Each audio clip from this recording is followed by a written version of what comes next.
99% students तो बस पढ़े जा रहे हैं। साइंटिफिक तौर पे ये बात सिद्ध है कोई कंसिस्टेंसी। एक आदमी 84% तकरीबन एक दिन के अंदर जो पढ़ता है, जो समझ में आता है, वो भूल जाता है। उन्हें नहीं पता कैसे पढ़ना है, कैसे चीजों को याद करना है, बस उनके पास एक किताब है, उसे रट्टे जा रहे हैं, रट्टे जा रहे हैं, रट्टे जा रहे हैं। स्ट्रैटेजी बनाकर चलना। यार देखो, अगर तुम्हें अपना ड्रीम अचीव करना है, अगर तुम्हें अपना गोल अचीव करना है, तो ऐसे पढ़ना बंद करना पड़ेगा। मैं स्टोरीज पढ़ता था कि एक बेसिक सा इंसान, बहुत जीरो लेवल का इंसान एक बहुत टॉप लेवल पे पहुंच गया। तो आप सब डटे रहिए, कट ऑफ पे ध्यान ना देकर के मैक्सिमम नंबर की तरफ देखो। फेलियर से मत भागिए। आप बहुत पढ़ते हैं, आपको आता कुछ नहीं। और जरूरी नहीं है जो ज्यादा पढ़ते हैं उन्हीं का होता है। बस ये केवल 4 स्टेप हैं, इन 4 स्टेप्स को फॉलो कर लो, देखो तुम भी टॉपर बन जाओगे।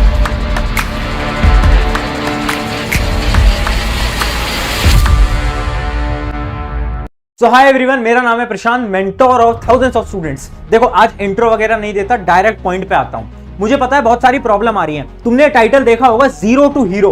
अब देखो, तुम चाहे आज के समय पर कहीं पर भी स्टैंड करते हो, चाहे तुम क्लास के सबसे डफर बच्चे हो, या फिर तुम एक एवरेज बच्चे हो, या फिर तुम मेहनत तो करते हो बट तुम्हारा स्कोर नहीं आ पा रहा, चाहे कुछ भी प्रॉब्लम हो, चाहे तुम किसी कॉम्पिटिटिव एग्जाम की तैयारी कर रहे हो, चाहे तुम स्कूल लेवल एग्जाम की तैयारी कर रहे हो, चाहे किसी भी एग्जाम की तुम तैयारी कर रहे हो, ये वीडियो बहुत इंपॉर्टेंट है। क्यों? क्योंकि आज मैं तुम्हें एक ऐसा 4 स्टेप का प्रोसेस बताने वाला हूं। इस प्रोसेस पे तुम चल लो और उसके बाद देखना कैसे तुम यहां से लेकर यहां तक पहुंचोगे।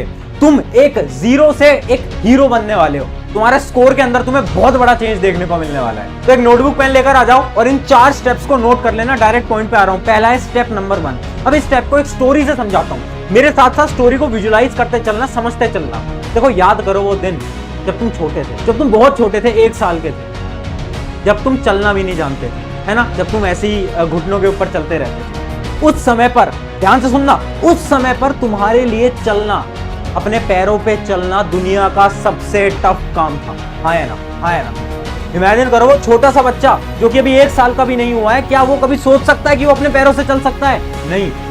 वो कोशिश करता है, वो गिरता है, वो कोशिश करता है, वो गिरता है, वो कोशिश करता है, वो गिरता है। बट एक दिन ऐसा आता है जब वो चलने लग जाता है। उसके बाद तुम थोड़े और बड़े हुए, है ना, तुम 5, 6, 7, 8 साल के हुए। उसके बाद क्या हुआ? तुम्हारे घर वालों ने तुम्हें एक साइकिल ला के दी। क्या तुम्हें साइकिल चलानी आई? नहीं।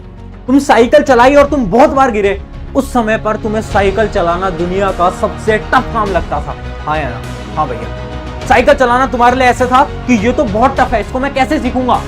बट तुम कुछ दिन साइकिल चलाते रहे और तुमने साइकिल चलाना भी सीख लिया। लेकिन आज अगर मैं तुमसे ये पूछूं, क्या तुम्हें चलना आता है, क्या तुम्हें साइकिल चलानी आती है, तो तुम बोलोगे भैया ये कैसा सवाल है, ये तो दुनिया का सबसे आसान काम है ना।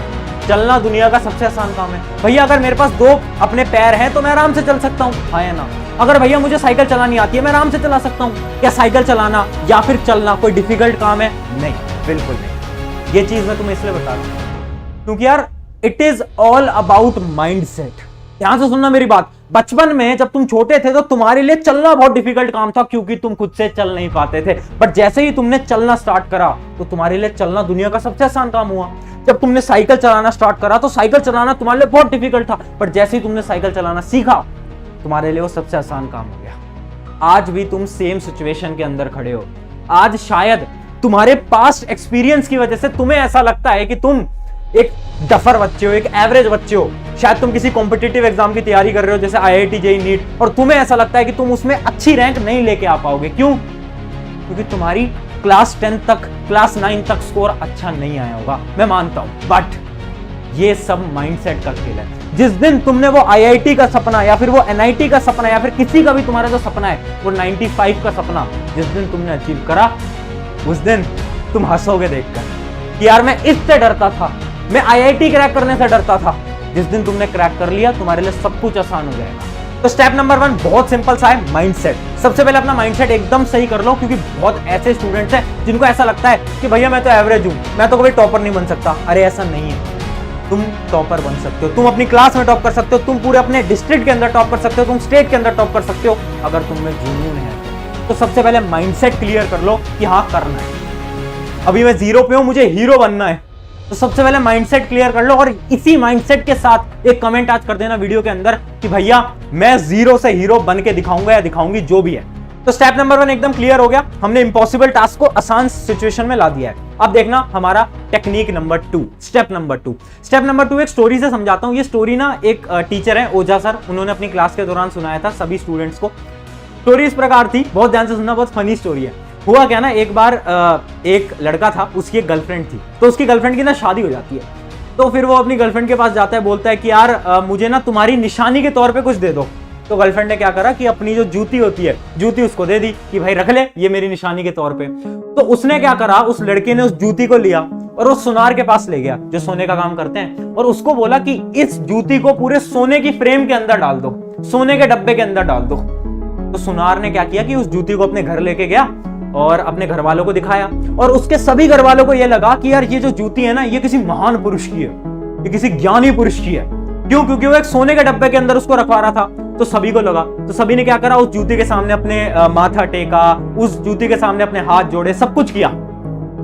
फिर अगले दिन जब वो आया लड़का सुनार के पास अपनी जूती लेने के लिए, तो उस सुनार ने पूछा कि ये बताओ ये जूती किस महान पुरुष की है। तो उसके बाद उस लड़के ने आंसर दिया कि ये तो मेरी गर्लफ्रेंड की जूती है। तो ये जो स्टोरी है ना, इससे हमें क्या सीखने को मिला? इससे हमें ये सीखने को मिला कि किसी भी काम में बिना जाने नहीं घुसना चाहिए। और यही है आपका स्टेप नंबर 2, जो कि है पैटर्न एनालिसिस। 90% स्टूडेंट्स को ये नहीं पता कि वो किस एग्जाम की तैयारी कर रहे हैं, उसमें तैयारी करी कैसे जाती है। एक एग्जांपल लेता हूं, तुम अभी 10वीं बोर्ड की तैयारी कर रहे हो, तुम्हारे 5 या 6 सब्जेक्ट आते हैं। क्या तुम्हें यह पता है कि किस सब्जेक्ट के लिए कौन सी स्ट्रेटेजी फॉलो करनी है? क्या तुम्हें पता है साइंस के लिए कौन सी बुक लेनी है? क्या तुम्हें पता है मैथ के लिए कौन सी बुक पढ़नी है? क्या तुम्हें पता है एसएसटी के लिए कौन सी बुक पढ़नी है? नहीं। 90% लोगों के पास पैटर्न ही नहीं है, उनको यही नहीं पता पढ़ना कैसे है। बस वो जो स्कूल वाले पढ़ाते हैं पढ़ते जाते हैं, पढ़ते जाते हैं, पढ़ते जाते हैं। बट वो जो टॉपर है ना, वो पूरी रिसर्च करता है, वो देखता है कि अच्छा यार प्रीवियस ईयर क्वेश्चन में से इसके क्वेश्चन ज्यादा आए थे, तो ये वाला चैप्टर इंपॉर्टेंट है, इसको मैं ढंग से पढ़ लेता हूं। समझ रहे हो बात को? तो सबसे पहले अपना पॉइंट नंबर 2 याद रखना, जो कि है पैटर्न एनालिसिस। आप जिस भी एग्जाम की तैयारी कर रहे हो, सबसे पहले उसका पैटर्न देखो, सवाल कैसे पूछे जाते हैं, कौन से सब्जेक्ट की कैसी स्ट्रेटेजी आप फॉलो करने वाले हो, कौन सी बुक लेने वाले हो, कौन से टीचर्स को फॉलो करने वाले हो। अब चलते हैं हमारा स्टेप नंबर 3। इन सभी चीजों को नोट करते चलना। स्टेप नंबर 3 आपको मैं स्क्रीन के ऊपर समझाऊंगा, बहुत ध्यान से देखना, बहुत इंपॉर्टेंट स्ट्रेटेजी है। देखो एक स्टूडेंट था, कौन? राहुल। अब राहुल को बोला कि यार गड्ढा खोद, जमीन के अंदर गड्ढा खोद, तुझे पानी मिलेगा। तो राहुल क्या करता है, देखना ये जमीन है और राहुल गड्ढा खोदना स्टार्ट करता है। राहुल खोदता है, खोदता है, खोदता है, यहां तक खोदता है, फिर वो थक जाता है, वो बोलता है यार इस जमीन में तो पानी नहीं है। फिर वो 1 किलोमीटर आगे जाता है और फिर से 1 घंटे तक गड्ढा खोदता है, फिर उसे पानी नहीं मिलता। फिर वो आगे जाता है, फिर गड्ढा खोदता है, फिर वो आगे जाता है, फिर वो गड्ढा खोदता है। ऐसे गड्ढा बहुत जगहों पर खोदता रहता है, उसे कहीं भी पानी नहीं मिलता। और पानी पता है कहां पर था? पानी था यहां पर, इस जगह पर। अगर राहुल, इमेजिन करो राहुल ने 7 अलग अलग गड्ढे खोटे, तो उसे कितना टाइम लगा? 7 आवर्स। कितना टाइम लगा? 7 आवर्स, 7 घंटे उसे लगते। बट अगर राहुल थोड़ा सा दिमाग लगाता और एक ही जगह पे पूरा गड्ढा खोद देता, चाहे 2 घंटे लगते। इमेजिन करो इसी जगह पर वो गड्ढा खोदता रहता, तो एक टाइम पर पानी उसे मिल जाता। यहीं पर ही हमारा स्टेप नंबर 3 आता है। स्टेप नंबर 3 है कि यार आप जिस भी रिसोर्स से पढ़ रहे हो, जिस भी टीचर से पढ़ रहे हो, उन्हीं से पढ़ो। 90% स्टूडेंट क्या करते हैं, जब से यूट्यूब आया ना, तो एक चैप्टर यहां से पढ़ लेंगे, एक यहां से पढ़ लेंगे, यहां से पढ़ लेंगे, यहां से पढ़ लेंगे। 10 किताबें लाकर रख देंगे घर में कि भैया मैं ना ये किताब से भी पढ़ लूंगा, इससे भी पढ़ लूंगा, इससे भी पढ़ लूंगा। अरे क्या कर रहा है यार? अगर हर जगह गड्ढे खोदेगा तो कहीं से भी रिजल्ट नहीं निकलेगा, कहीं से भी सिलेक्शन नहीं निकलेगा। तो अगर तुझे जीतना है ना, तो पहले तो राहुल की तरह मत बन। तुझे क्या करना है? तुझे एक ही जगह पर पढ़ते रहना है, एक ही किताब से पढ़ते रहना है, एक ही टीचर को फॉलो करना है। तो स्टेप नंबर 3 समझ गए। अब स्टेप नंबर 4 और फाइनल पॉइंट। देखो यार, इमेजिन करो जब आप खाना खाते हो, आप इमेजिन करो आप 2 रोटी खाते हो डेली की। अब क्या हुआ ना, आपने एक दिन 10 रोटी खा ली, तो क्या होगा? वॉमिट, उल्टी, यही होगा ना। 10 रोटी तो नहीं आपका पेट पचा पाएगा, नहीं ना। आपका जो ब्रेन है ना, वो भी आपके पेट की तरह है, वो भी आपके स्टमक की तरह है। कैसे? अब इमेजिन करता हूं मैं एक स्टूडेंट है जो कि पूरे साल भर केवल 1 घंटे पढ़ा है, 1 घंटे भी नहीं पढ़ा। अब अचानक से एग्जाम आ गए, तो स्टूडेंट का दिमाग चला और उसने बोला अब तो मुझे 10-10 घंटे पढ़ना पड़ेगा। तो क्या आपका दिमाग 10 घंटे पढ़ने को तैयार है? नहीं। जब आप पूरे समय पर, पूरे साल भर 1-1 रोटी खाते आ रहे थे, तो आखिरी के 1 महीने तुम 10-10 रोटी कैसे खा लोगे? ये तो बात ही प्रैक्टिकली नहीं है ना। और यहीं पर ही हमारा स्टेप नंबर 4 आता है, जो कि है सेल्फ चेक। मतलब देखो हमें क्या करना है ना, हमें खुद पे चेक करते रहना है कि आज अगर मैं 1 घंटा पढ़ रहा हूं, तो कल मैं थोड़ा सा और पढ़ूं, फिर मैं थोड़ा सा और पढ़ूं, फिर मैं थोड़ा सा और पढ़ूं। जरूरत नहीं है जरूरत नहीं है कि तुम 10-10 घंटे पढ़ो। 90% स्टूडेंट पता क्या करते हैं, 90% स्टूडेंट्स की कहानी बताता हूं मैं।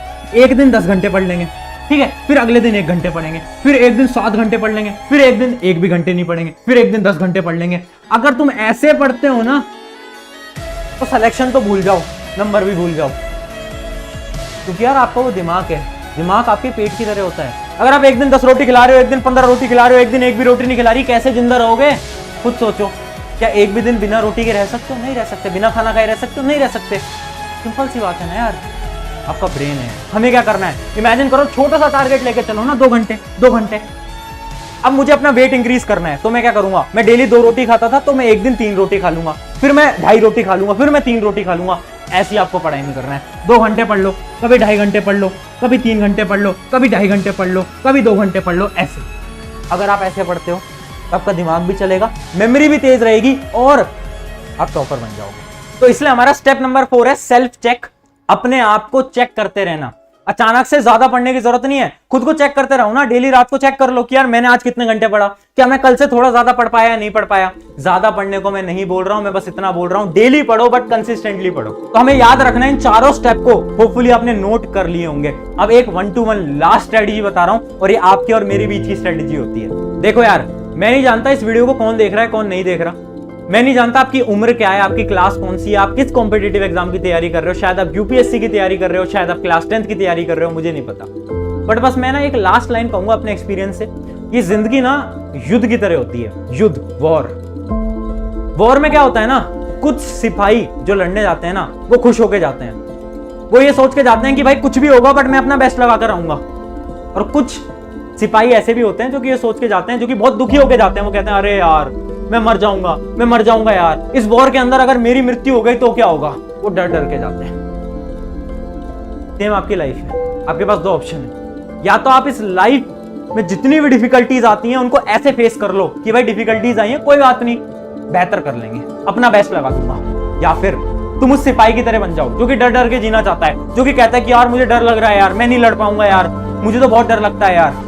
लाइफ हमेशा हर एक व्यक्ति के सामने प्रॉब्लम देगी, आप अकेले नहीं हो, मैं अकेला नहीं हूं। हर एक स्टूडेंट के सामने प्रॉब्लम्स आएंगी, बट 2 प्रकार के स्टूडेंट होंगे, जो कि उस प्रॉब्लम का हंसते हंसते सामना करेगा, जो उस प्रॉब्लम का रोते रोते सामना करेगा। सामना तो देखो दोनों को करना है, अब डिपेंड तुम पे करता है, या तो हंसते हंसते कर लो या तो रोते रोते कर लो। आई होप तुम समझ गए होगे मैं क्या कहना चाहता हूं। ऑन दिस नोट आज की वीडियो को एंड करते हैं। एंड मेरा नाम है प्रशांत। मैं आपको बता देता हूं कि इस चैनल पे मैं कभी भी आपको ये नहीं बोलता इस चैनल को सब्सक्राइब करो, बट मैं आपसे एक रिक्वेस्ट करता हूं कि अपने एक मित्र के साथ इस वीडियो को शेयर कर देना, ताकि वो इस 4 स्टेप प्रोसेस को जान पाए और वो भी 0 से हीरो पहुंच जाए। हमारा एक मकसद है यार कि हम ना यूथ को मोटिवेट कर पाए, यूथ को गाइड कर पाए। और जो मैंने आपको कमेंट करने के लिए बोला था ना, उसको भूलना मत। पहले स्टेप में जो मैंने आपको कमेंट करने के लिए बोला था वो जल्दी से कमेंट कर दो। ऑन दिस नोट शुक्रिया एवरीवन, मेरा नाम है प्रशांत, मिलते हैं नेक्स्ट वीडियो के अंदर।